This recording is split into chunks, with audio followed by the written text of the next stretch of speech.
Electroneg yn cwrs cyffrous diddorol sydd â elfennau ymarferol a theori. Mae'n denu disgyblion sy'n hoffi datrys problemau, gwyddoniaeth a hefyd technoleg o gwybodaeth. Electronics is an interesting and exciting course which includes practical and theoretical work. It attracts pupils that are interested in problem solving, technology and science. Yn datblygu sgiliau resymeg, mathemateg, datrys problemau ac hefyd sut i raglennu microreolydd.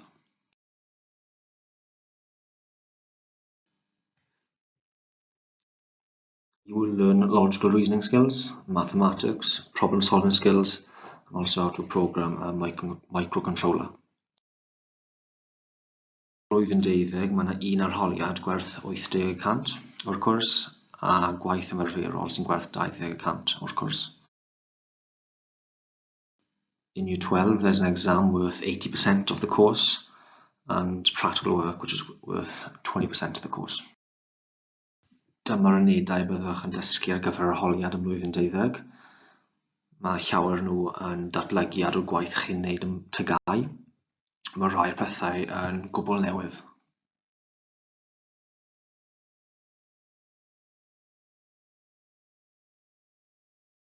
This is the theoretical work that you learn for the exam in Year 12.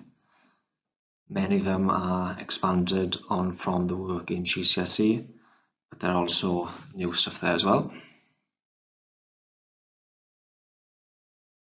Ar gyfer gwaith cwrs blwyddyn 12, bydd angen creu 3 system wahanol.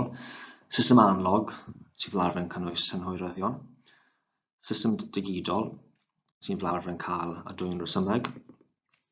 Ac hefyd microreolydd sy'n cael ei raglennu.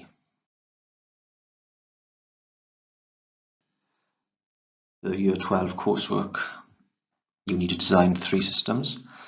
An analog system, which usually includes sensors, a digital system, which usually includes logic gates and counters, and a microcontroller system, which is a programmable chip. Ym mlwyddyn 12, mae yna 2 arholiad gwerth 40% a mae'r gwaith cwrs eto yn werth 20%. In Year 13, there are 2 exams worth 40% each, and the coursework is again worth 20%. Dyma'r unedau byddwch chi yn dysgu ar gyfer y 2 arholiad ym mlwyddyn 13. Eto mae llawer nhw yn ehangu ar beth chi'n dysgu yn barod yn y blwyddyn cyn, ond mae rhai pethau gwbl newydd fel systemau offrynaeth a systemau cyfathrebu optegol.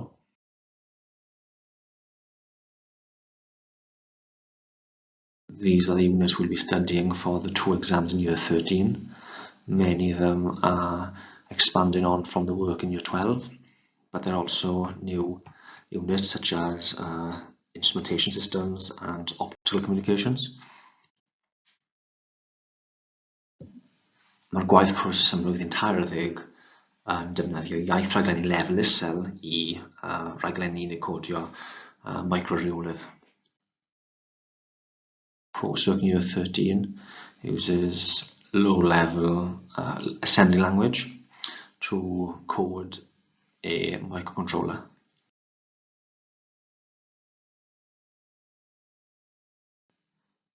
Fel chi'n gallu dychmygu, mae'r cwrs electronig yn gallu agor drysiau chi i gyrfaoedd wahanol a rhoi sylfaen dda ar gyfer unrhyw cwrsiau electronig yn y brifysgol.